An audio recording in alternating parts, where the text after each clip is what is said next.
Most GCs are waking up every single morning with a pit in their stomach, trying to figure out what's going to happen next. We are on the cusp of some tremendous social, economic change that we haven't seen since the computer revolution. Suhani Akari, Chief Legal Officer at Automation Anywhere, is a visionary legal leader turning governance into growth and AI into opportunity. She integrates law, technology, and vision to build agile, high-performing teams.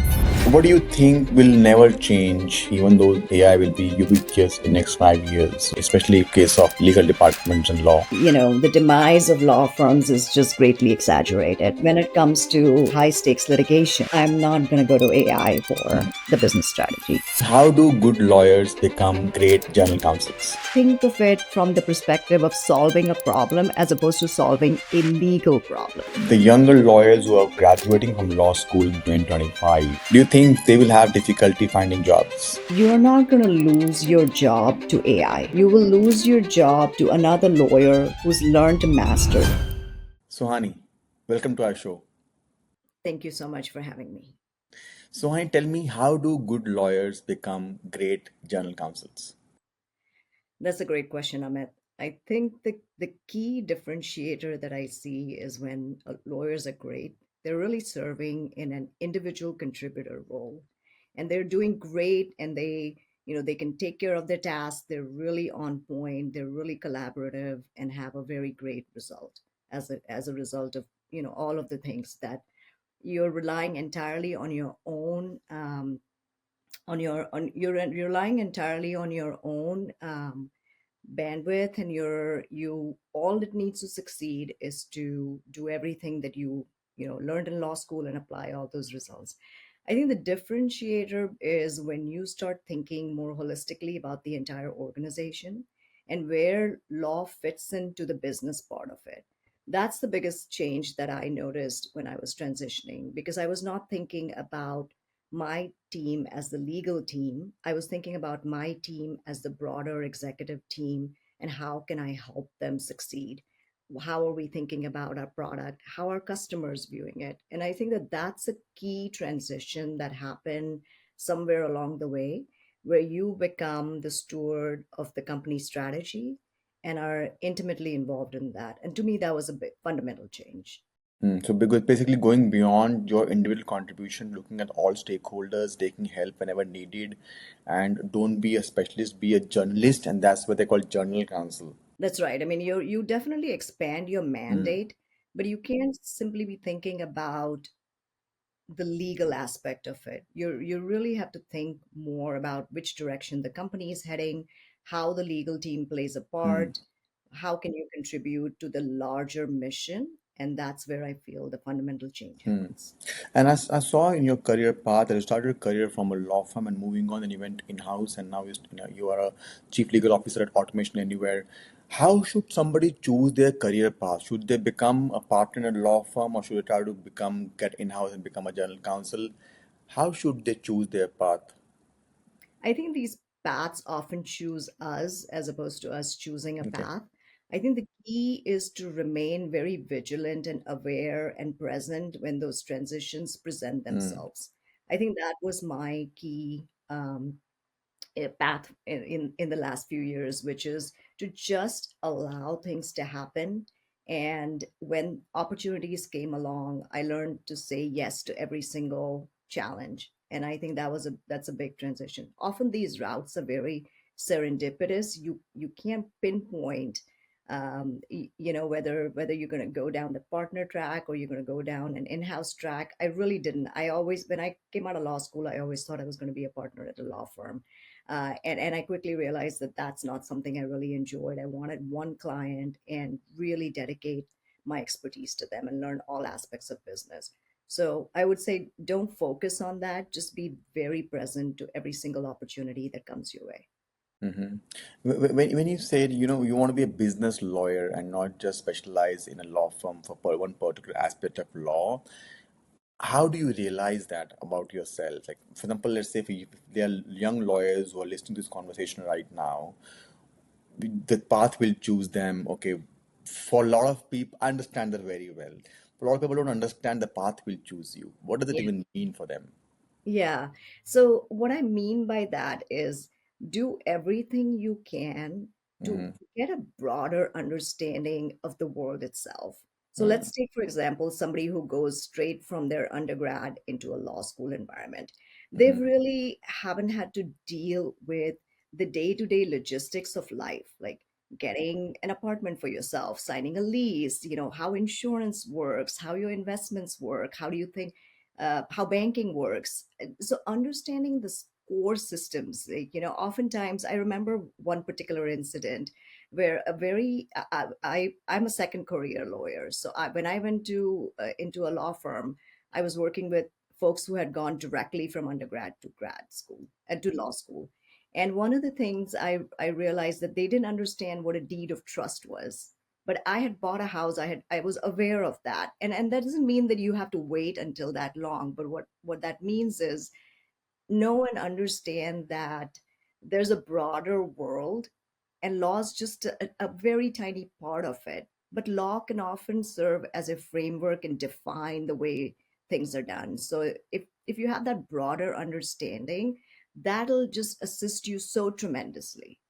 And think of it from the perspective of solving a problem as opposed to solving a legal problem. Mm-hmm. Most problems are just problems. Nobody cares if there's a legal aspect to it. So that taking that approach will often serve most starting attorneys well. Just read something besides a law school book, like go to the Wall Street Journal, take a look at what's going on in all of these other business journals, and that can be very meaningful. Mm-hmm.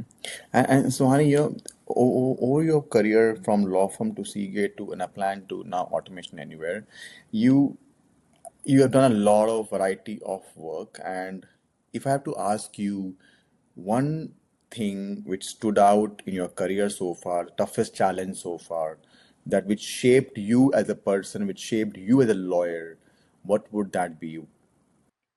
So I think the hardest job is really being a parent. And to Mm, me, raising kids was probably single most toughest thing I've done, bar none. And in light of that, everything it gives you a perspective. And so I, I don't see when we face a challenge at work, to me, it feels always solvable mhm, as opposed to, I read a great quote many years ago, which is, you can do everything right, but if you mess up your kids, that's one of the things. None of the other things will matter as much. mhm, And so I keep that perspective in mind. It's also just a great tool.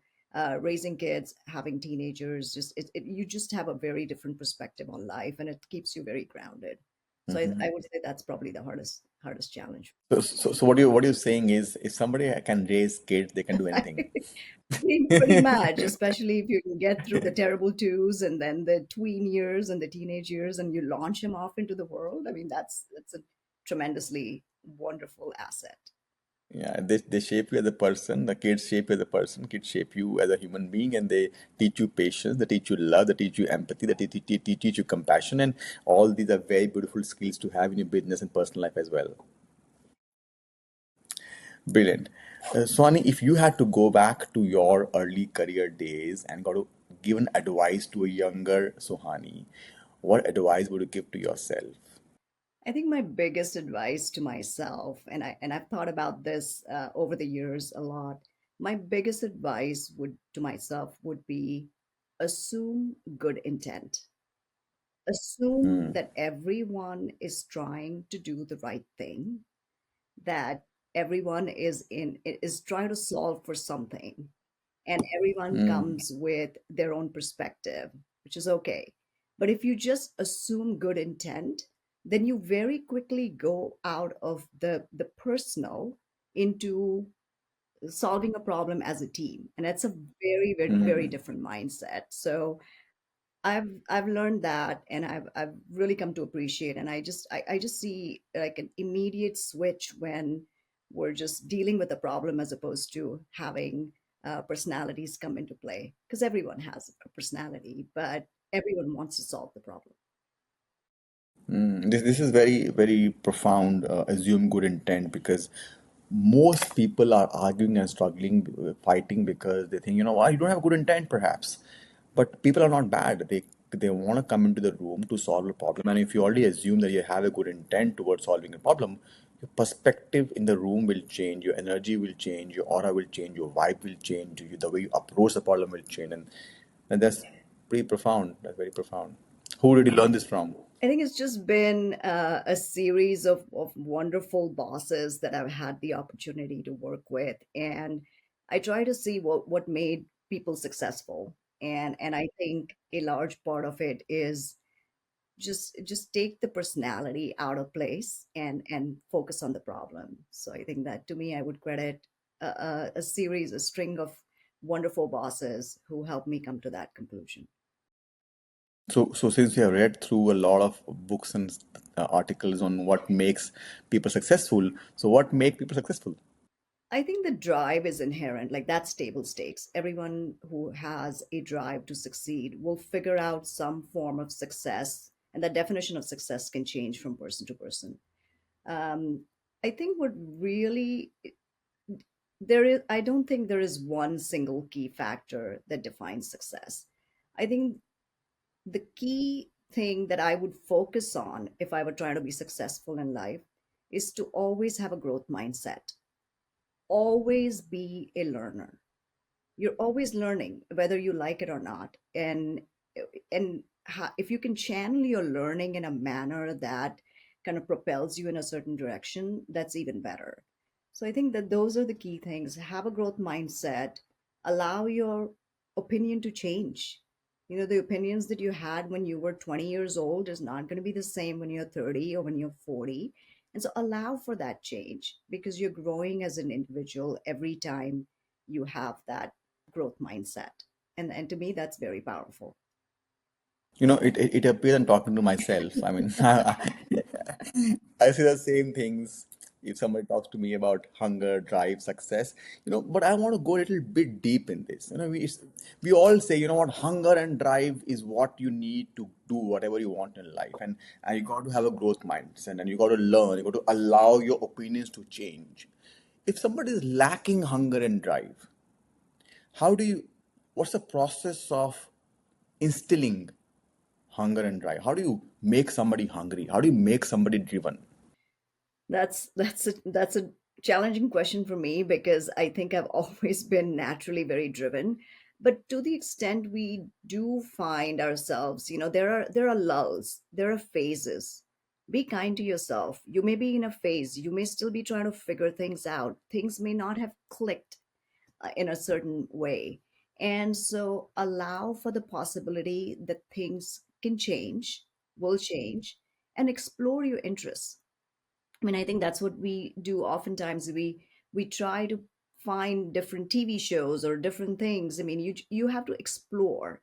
And when you explore, you find some degree of resonance with potentially either a career path, or sometimes many times it's a person in your life, a teacher or a coach or somebody that you resonate with in a manner that you didn't with another human being, and that can set you off on a more fulfilling, more driven, more growth oriented journey.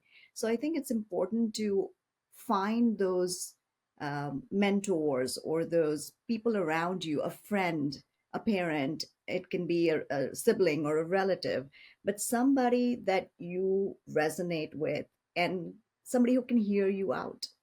And so I always seek people in my life that I can have a conversation with. And to me, the value of a good conversation, it just opens your mind in ways that you hadn't thought of something before, and that can be extremely meaningful. That's pretty powerful. When you say allow your opinions to change, people stick with the same belief system for their lives. How do you allow yourself to change? How do you allow your opinions to change? Like how? So I try to recognize that each phase of life is different, and Mm-hmm. each phase of life can bring some really deep insights. And if you if you let those insights develop you, then it can be extremely powerful motivator to mold your personality. And I think of a human being as a diamond in the rough. Each experience is really shaping a facet. And as you know, diamonds become more valuable as they have more facets. It's hard to do. And that's how I approach it. Each phase of life, each experience, each person you meet is carving a different facet in your personality. And over time, that'll allow you to shine in ways that can be extremely powerful. So that's how I think through that. So that means you got to be very careful of people you meet, the books you read, the habits that you have, where you working, what are you surrounding yourself with, what are you consuming digitally, digital consumption of content. Those are very Absolutely. important things which will shape your life. Yeah. And the way to think about it is don't let anyone live rent free in your head. And by that I mean, consume your thoughts very, your thinking and every thought that you have is a very powerful way that shapes you. And so don't allow for things that are not relevant to occupy your mind space. Be very protective of your mind space. This is a very beautiful wisdom's nugget that I'm getting from you. Tell me, where do you get your wisdom from? I really think true creativity and wisdom doesn't come from a place where you can think yourself into wisdom or you can think yourself into being a creative person. It truly comes from something beyond us. And for me, that is, ways to meditate, to do different things that keep me grounded and, allows me to wake up every morning with a sense of deep curiosity and wonderment around the world. So I meditate and I do a lot of breath work. And to me, those are the two single most powerful things that I can do for myself.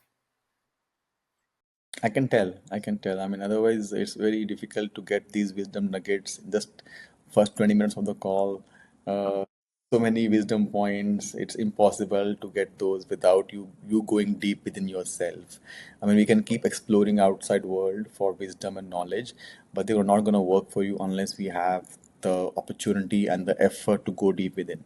If you can tell us what kind of meditation do you practice? So I mean, I got introduced to Vipassana meditation as a teenager, and Vipassana so by yes, SN and Goenka. so yes, Okay. All right. yes. So I've done a few courses of his as well for multiple Oh, times. that's wonderful. 10 days Vipassana. Yeah, yeah, yeah. Beautiful. Beautiful. So 1 hour in the morning, 1 hour in the night. That's a lot more time than I can dedicate, but I do my best. Beautiful. Um, I think we need a reset in one form or another, whether it's exercise or meditation or breath work, whatever works for you. I mean, just figure out a way to reset every single day. But lawyers forget to reset. They like go, go, go, go, go.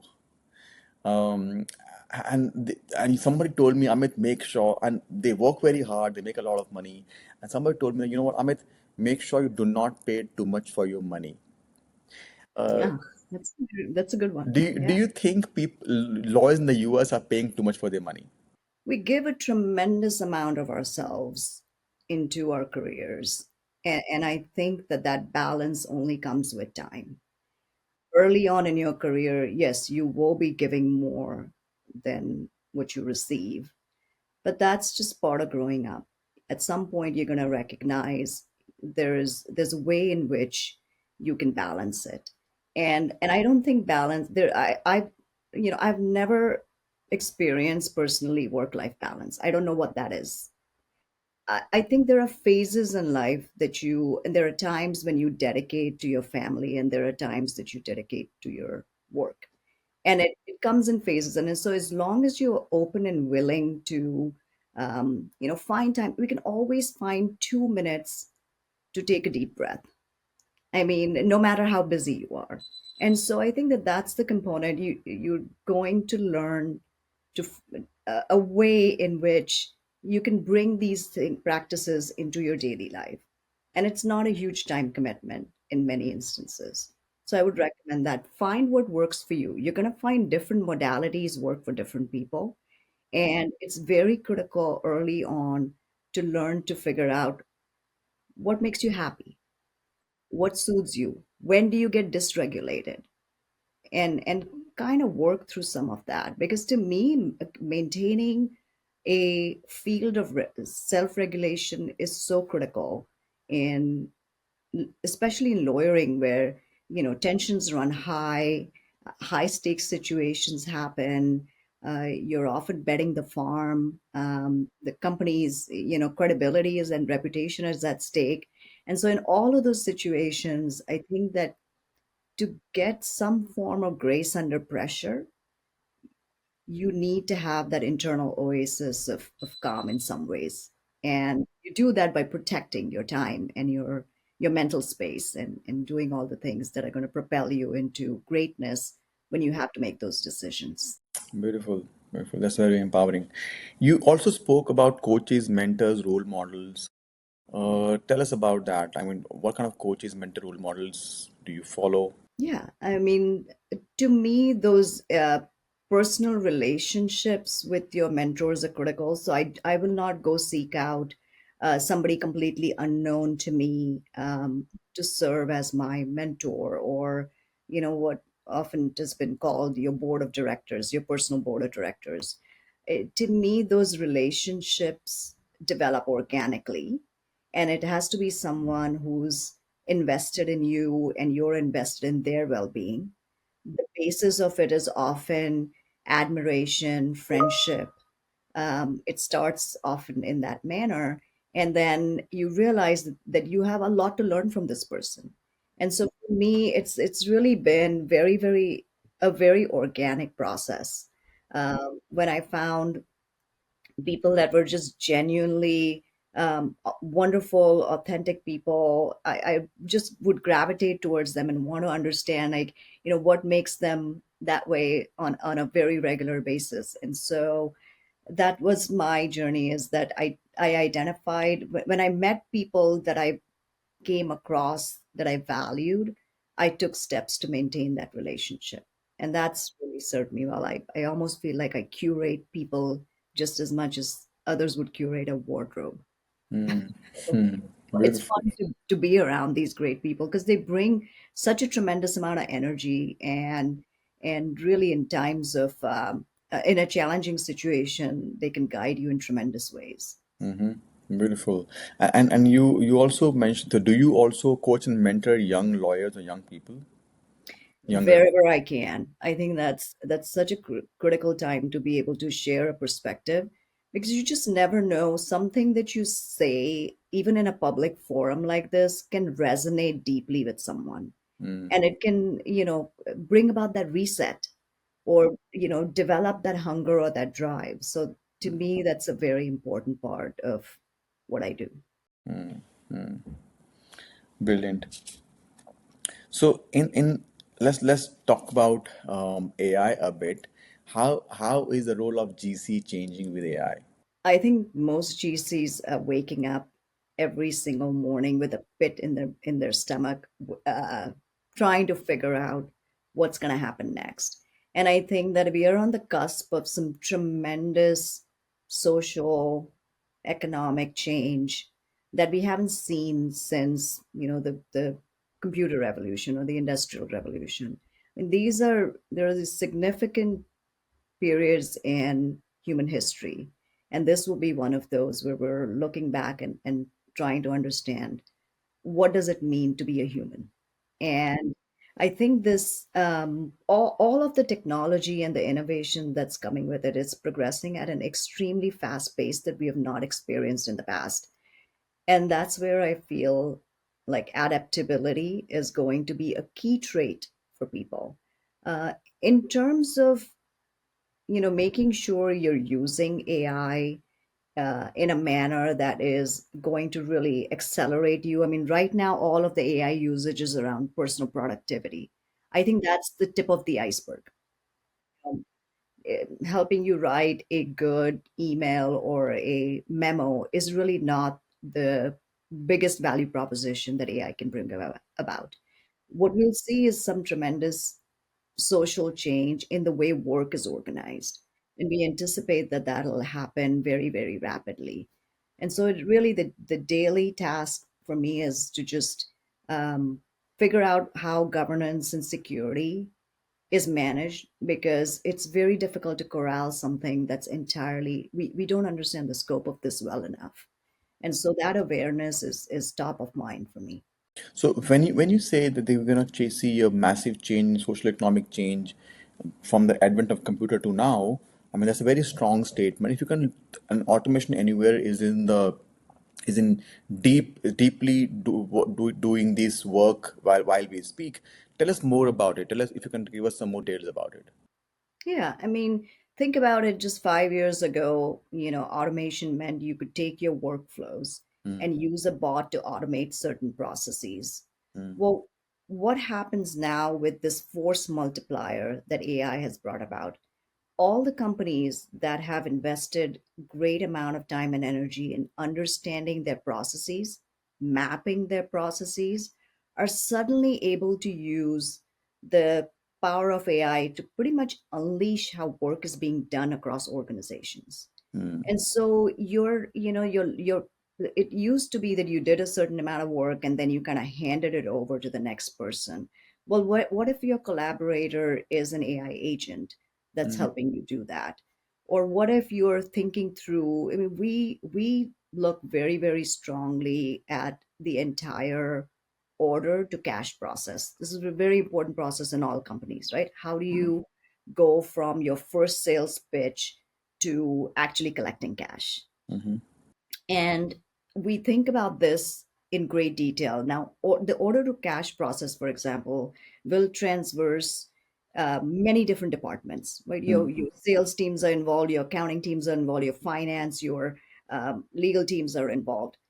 How, if instead of thinking about each of our teams as these individual teams that are touching a part of this process, what if you think of that entire stream of work as being one team?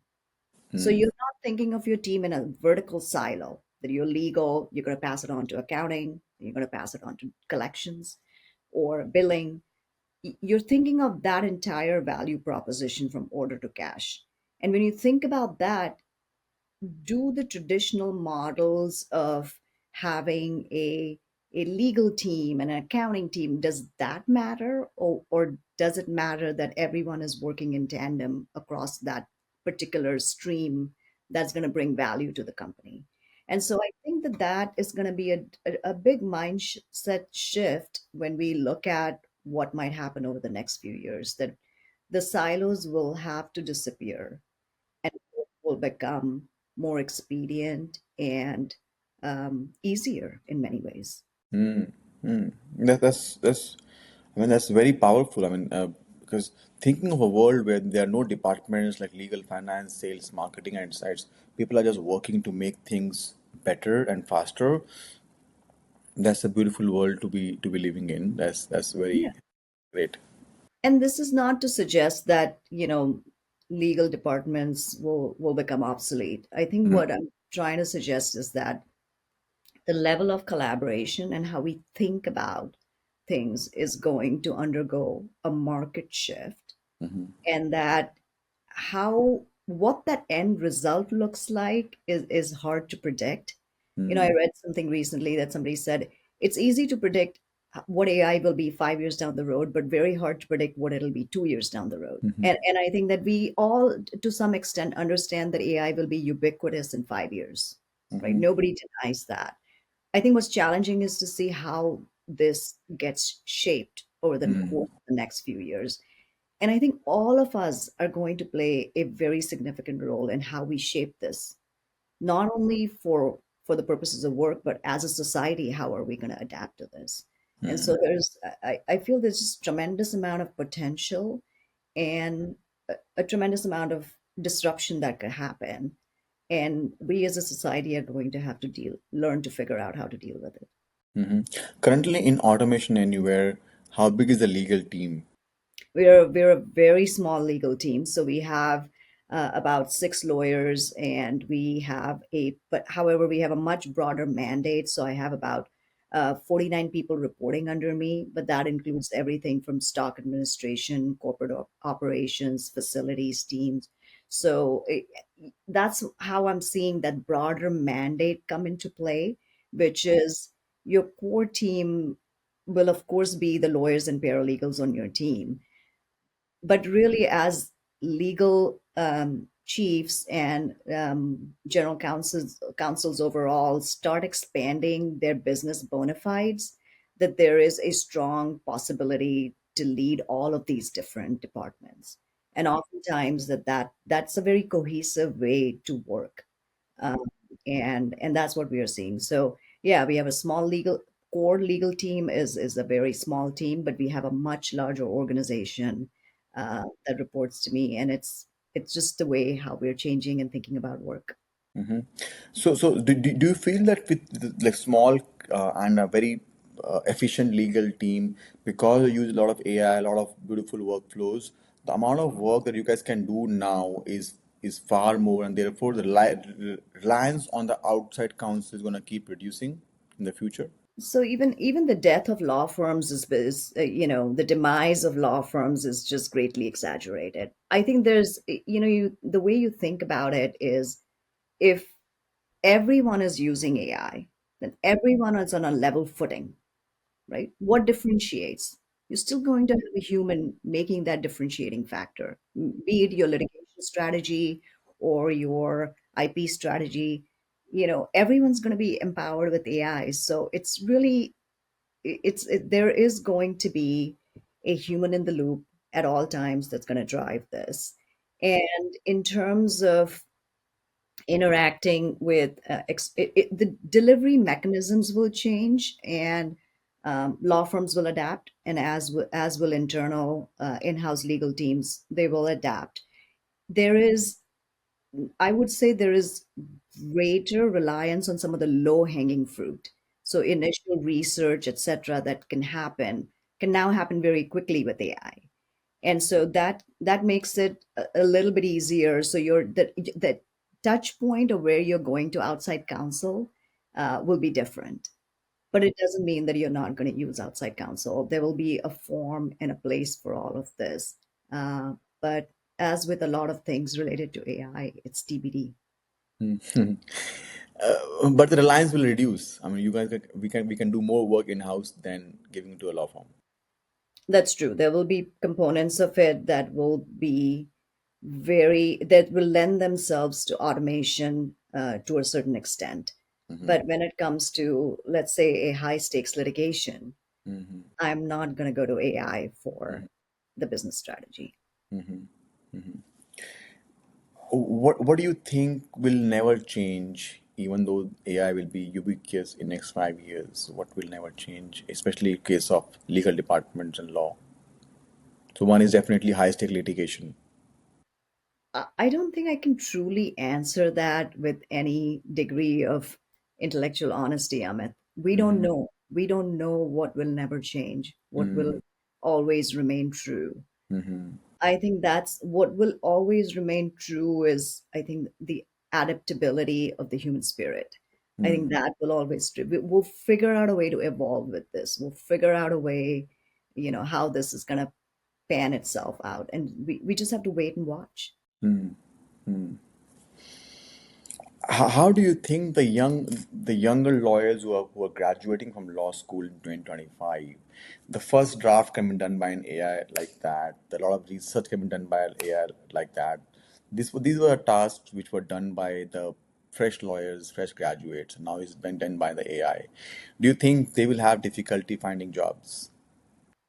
So this is something I've come to realize, that you're not going to lose your job to AI.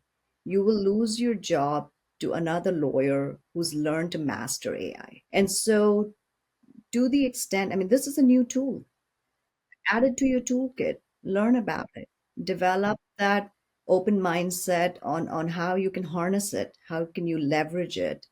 And when you start thinking about it in those terms, it will not only change change the way you approach law, but it'll create a level of resiliency in your own career path, where you will be able to contribute more, even though there will be, yes, maybe doc review is going away, document review is going away, maybe you're not going to need initial research help quite as much with a younger lawyer. um, but that doesn't mean we're not going to need somebody to derive a strategic viewpoint and a perspective out of it. Ultimately, the point of research is develop an opinion, and that's going to impact how you strategize. And that part I feel will be tougher to go away entirely. And are you able to trust the output of these AI currently, AI tools? It's getting exponentially better, and it's moving at a pace where the results are getting better and better every single second. So I think that our comfort level with it, our reliance on it, is only going to increase. What keeps you up in the night as far as AI is concerned? I'm always concerned about a cybersecurity incident. But to me, an AI incident, which has not happened, and presumably it could at some point.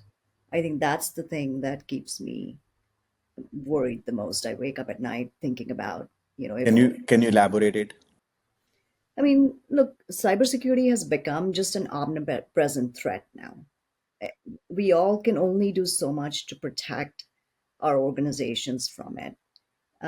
With the reach of AI and the level of autonomy and the level of integration with other companies that you have because of your use of AI, it's just uncharted territory. We don't know how to truly deal with that degree of connectedness. And so it's going to be a matter of time. It'll take some time for us to grapple with this and how to adjust for it. But it's just an incredible amount of connective tissue now going to the LLM providers from your company. And how are you going to mitigate some of that? So to me, that's a big um, source of um, I wouldn't say anxiety, but a big source of awareness that that's where we have to be extremely diligent and careful. So how are you ensuring that your company adopts AI without you losing confidential information, without you being a prey to a cyber attack? How do you ensure that? How does the General Counsel should ensure? So I think you have to have extremely close collaboration with your counterparts, whether it's the CIO or the CISO, your head of product. There has to be extremely close alignment. We start oftentimes by putting guardrails in place in terms of giving certain guidelines on use of these products. So that's the first thing, is just develop a sense of uniform language that goes across the company. So, way back early in 2023, we came up with LLM guidelines. This was right after the December 2022 launch. And we became very conscientious of this, and we wanted to harness the power, but we protect the company at the same time. And so we started out trying to have a uniform language across the company. And then further down, we just developed all of these different policies on how we conduct. We have a code of conduct, just like every other company, but also develop an AI language. And so we have, I I have the great benefit of having teammates and executives who are extremely aware of this. And one of our chief social impact officer was very much at the forefront to develop our own thinking on how do we approach AI. What are the principles on which we operate. So we had this exercise really early in the organization as to we want resiliency, we want transparency, we want security, and so that kind of served as an overarching framework to think about AI. And then we went deep down and developed actual tactical policies to comply with those principles. And so we have our principles posted on our website, and anyone can go take a look at it. But that's what we live by. And to make that a more tactical reality, we have these policies that guide the day-to-day organizational details. So that's how we approached it. And we continue to then polish and develop and harness the power of all these new tools to figure out how we're going to approach AI as a company. Yeah, that's a very great way of doing and working with AI, having first principles set, and then based upon that you draft policies so that you don't wander too much. You know what are your what are values and principles you want to follow. That's a great strategy. I haven't heard this before. Yeah, and this is, I mean, remember, think about it. I mean, so the way we look at it, we have an AI steering committee that's the overarching committee that thinks through the principles Mm, approach. And then we have AI red teams that are dealing with the day-to-day components of AI. And so the blocking and tackling is done by this cross-functional AI red teams, and then you have the overarching steering committees. And if you look at it, I mean, Amit, these are not new frameworks. If you look at Sarbanes-Oxley Act when it came out, or in the early aughts, there was a lot of angst around it. These frameworks are there; they're pre-developed. We don't need to go recreate this. These work well. Have and a disclosure committee is the equivalent of an AI steering committee in the SOX world. So, and then you have your subcommittees that are doing the daily work. And so these frameworks are tremendously useful and successful, and I think we should all use them. brilliant, excellent. I think this is very very powerful advice. Let's talk about there are the young lawyers who are graduating in 2025. What advice would you give them if they were to start the current 2025 with AI around us? How should they start their career, or how would you start your career if you It's a graduated tough in this year? environment to graduate in, first of all, so let's acknowledge that. I would not hesitate to take on not just legal work, but legal adjacent work. And by that I mean, make yourself a resource to any business person. Be a free resource. That's one of the best ways I've been able to accelerate in my career. Is I just became a sounding board for people and developed a certain degree of expertise in a particular area. So figure out what interests you, go deep dive in that, and then serve as a free resource for people. If they wanted to understand that particular thing, or that particular area of expertise, don't uh, don't try to make money off of it. Try to truly be a resource, and out of that, opportunities will arise. So when you say it's a tough environment currently to graduate, what do you mean?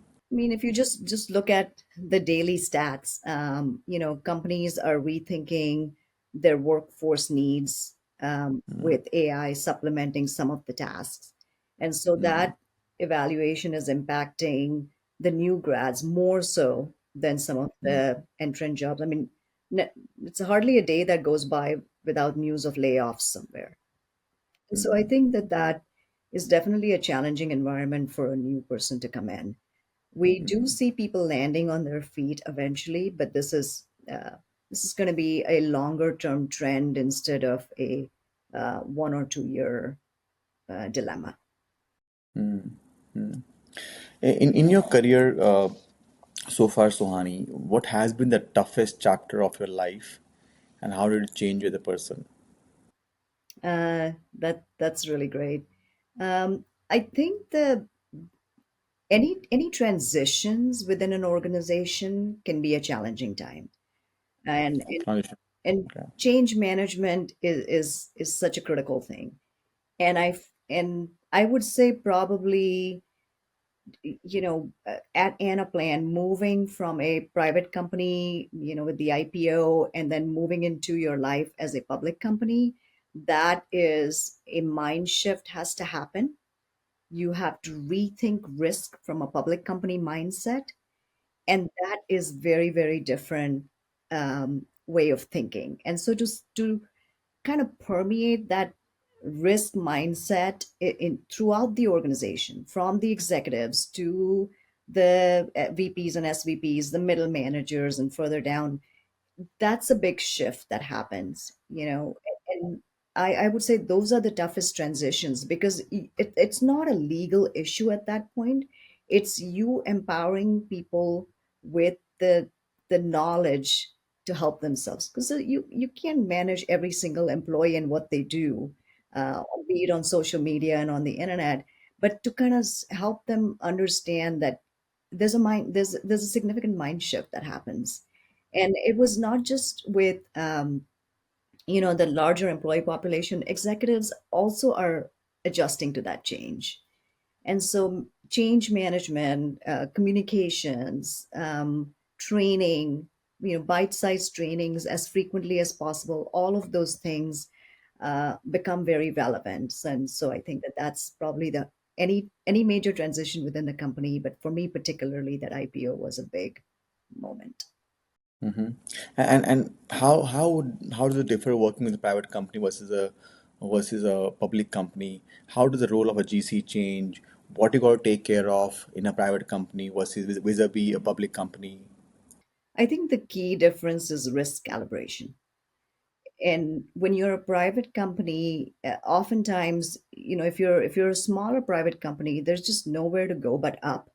And so your appetite for risk is very broad. But as you get bigger and bigger, that risk calibration has to happen, not only at the executive level, but that has to trickle down to the organization. And so risk calibration is probably the single most difference, the single critical component of a transition between private and public, because you're not only answering now to your board of directors, you're also answering to your much broader retail shareholders. You have an obligation to be very, very clear on your objectives and how you're communicating them broadly to externally. So I think the constituent base just increases so dramatically. You're working with a larger base of shareholders. You have institutional investors that you care about, and you want to work with them closely. You of course have your board of directors who come under much bigger scrutiny, and so your job is also to make sure people are empowered with the right data sets. So I think that just the broadening of the constituent base is the other factor to keep in mind, and in addition to the risk calibration. Mhm. Let's understand about the sacrifices that you have made to become a CLO in a beautiful company, Automation Anywhere. What kind of sacrifices have you made, and are you okay with that today? that's a that's a tough one. I think I don't see any of these things as a sacrifice per se. I think all of these were just tremendous learning opportunities, working with an amazing set of folks. I have to say, the culture at Automation Anywhere is probably one of the best cultures I've worked with. And I mean that in terms of cross collaboration. There's just a tremendous amount of cross collaboration within that company, within Automation Anywhere, that allows for a lot of folks to grow their careers in a manner that they wouldn't necessarily have envisioned for themselves when they joined the company. So to me, that's a big part of it. And I think overall,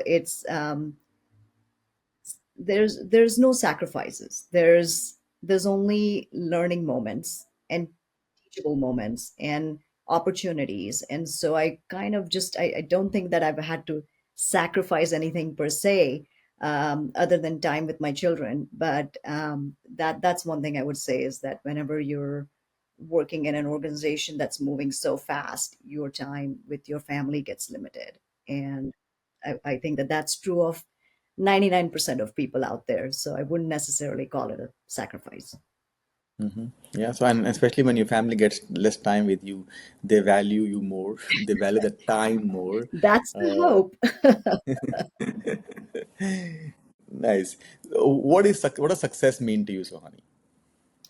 I think to me, success means the ability to choose the people I work with, Mm, and develop these teams, and um, work with just some of the sharpest minds in the business, and have the opportunity to do so on a very regular basis. I mean, I think that Harvard study on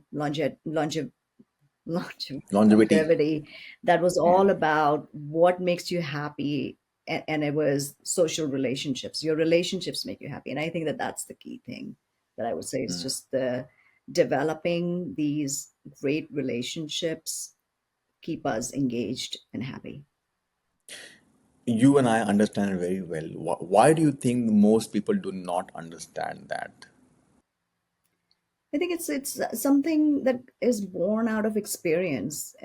Mm, I it just it as you I feel like as you grow older, your ability to be magnanimous increases tremendously. And if you're mm, not, then you're not growing as a leader, as an individual, as a parent. So I think that broadening the tent mm, is very critical part of this. The tent has to get broader. The ladder that you send down for others to rise has to become longer. And I think that's very critical, is that if people are not coming along for the ride, then there's something amiss. mm, So mm. just broaden the tent, bring as many people as you can under that larger umbrella, and then you have a very different culture and mindset. Did you have the same wisdom when you were younger? No, Or absolutely not. wisdom comes with age. Absolutely not. I think it's just a matter of going through experiences and life in general, and the vagaries of life will just get you to a different point. And I'm constantly learning, and I don't feel like I'm necessarily wise.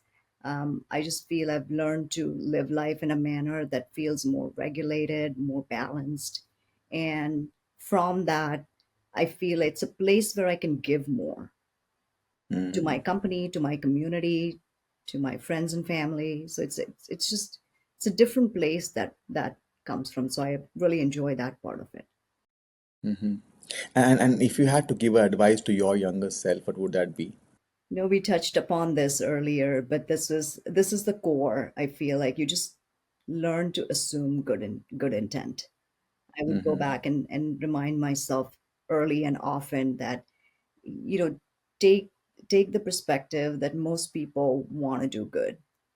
You will have Hmm. bad actors out there, Hmm. and but for most part, that can just create a level of psychological safety in teams that's very hard to organically develop. So this is an easy trick because it's just a shift in your own mindset. And then you create a team culture that's very, very safe for people to speak up and, do things and take charge and not feel like, direction comes is only direction shouldn't be one directional, meaning uh, the boss just shouldn't tell the team what to do. It has to flow in both directions. So before we end the show, a last question I want to ask you, Sohani, is that the viewers who are listening to this conversation would be young lawyers graduating this year, next year, and also lawyers in their early 30s, perhaps. What advice would you give them in the world of AI? I would say take a deep dive into AI every single day. Spend 15 minutes, 10 minutes, 5 minutes on days when you have no time, trying to understand what's the latest and the greatest that is out there. And then try to figure out how are you going to make that as part of your toolkit. And then I would also, look at, think about what you want the world to look like.